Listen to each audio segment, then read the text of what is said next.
একসময় বিরোধী মতের জোরালো কণ্ঠস্বর হিসেবে পরিচিত দৈনিক আমার দেশ পত্রিকাটিকে নিয়েই এখন তীব্র সমালোচনা তৈরি হয়েছে বাংলাদেশ জাতীয়তাবাদী দল বা বিএনপির একাংশের মধ্যে। দলটির অনেক নেতা ও অনলাইন অ্যাক্টিভিস্টরা সম্প্রতি অভিযোগ তুলেছেন যে পত্রিকাটি এখন বিএনপির বিরুদ্ধেই কাজ করছে।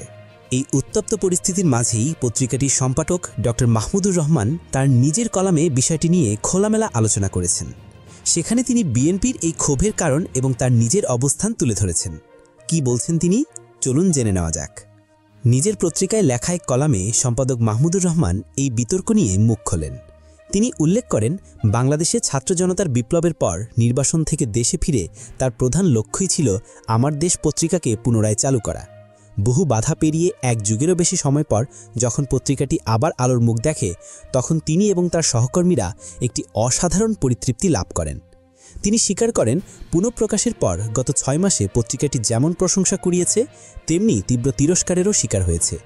তবে তার কাছে সবচেয়ে আশ্চর্যজনক বিষয় হল বিএনপির একটি প্রভাবশালী অংশের কাছ থেকে আসা তীব্র বিরোধিতা। মাহমুদুর রহমান তার কলামে বিশেষভাবে বিএনপি নেতা ইশরাক হোসেনের একটি ফেসবুক পোস্টের কথা উল্লেখ করেন। ইশরাক তার পোস্টে আমার দেশকে একটি ফালতু পত্রিকা হিসেবে আখ্যা দিয়েছেন এবং বলেছেন, এই পত্রিকা পুনরায় প্রকাশিত না হলেই ভালো হতো। মাহমুদুর রহমানের মতে এটি কোনো বিচ্ছিন্ন ঘটনা নয়, বরং তার পত্রিকাকে বয়কট করার জন্য একটি পরিকল্পিত প্রচারণার অংশ। তিনি অতীতের স্মৃতিচারণ করে বলেন, একসময় বিএনপির চেয়ারপারসন বেগম খালেদা জিয়া নিজেই জনসভায় আমার দেশ পত্রিকা হাতে নিয়ে সরকারের অপশাসনের প্রমাণ হিসেবে তুলে ধরতেন। কিন্তু এখন দিন বদলে গেছে। রহমান অভিযোগ করেন, বিএনপির ভেতরকার একটি ভারতপন্থী অংশ এখন উদ্দেশ্যমূলকভাবে আমার দেশকে ইসলামিস্ট এবং জামায়াত সমর্থক হিসেবে ট্যাগ দেওয়ার চেষ্টা করছে। তার মতে ভবিষ্যৎ নিপীড়নের পথ তৈরি করতেই এই অপপ্রচার চালানো হচ্ছে। তিনি এই নতুন মিত্রতাকে শত্রুর শত্রু আমার বন্ধু এই নীতির সাথে তুলনা করেছেন। অর্থাৎ তার পত্রিকার বিরোধিতায় পুরনো এবং নতুন শত্রুরা একজোট হয়েছে।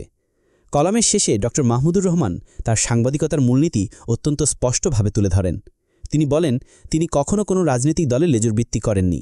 তার পত্রিকার মূল মন্ত্র সবার কথা বলে থেকে পরিবর্তন করে স্বাধীনতার কথা বলে করা হয়েছিল, কারণ তিনি বিশ্বাস করেন একটি বস্তুনিষ্ঠ পত্রিকা নৈতিকভাবে সৎ অসৎ বা দেশপ্রেমিক দেশদ্রোহী নির্বিশেষে সবার কথা বলতে পারে না। তিনি জোর দিয়ে বলেন, দেশের সার্বভৌমত্ব ও জনগণের অধিকার নিয়ে কথা বলতে গিয়ে তিনি অতীতেও প্রেশারের মুখে মাথা নত করেননি, এমনকি এ কারণে তাকে জেলও খাটতে হয়েছে। কারো ভালো লাগুক বা না লাগুক, তিনি তার এই আদর্শিক অবস্থান থেকে এক চুলো নড়বেন না। তার মতে আমার দেশ কোনো এলিট শ্রেণীর নয়, বরং এটি সাধারণ গণমানুষের কণ্ঠস্বর, আর এই কণ্ঠস্বরকে সমুন্নত রাখতেই তার এবং আমার দেশ পরিবারের লড়াই অব্যাহত থাকবে।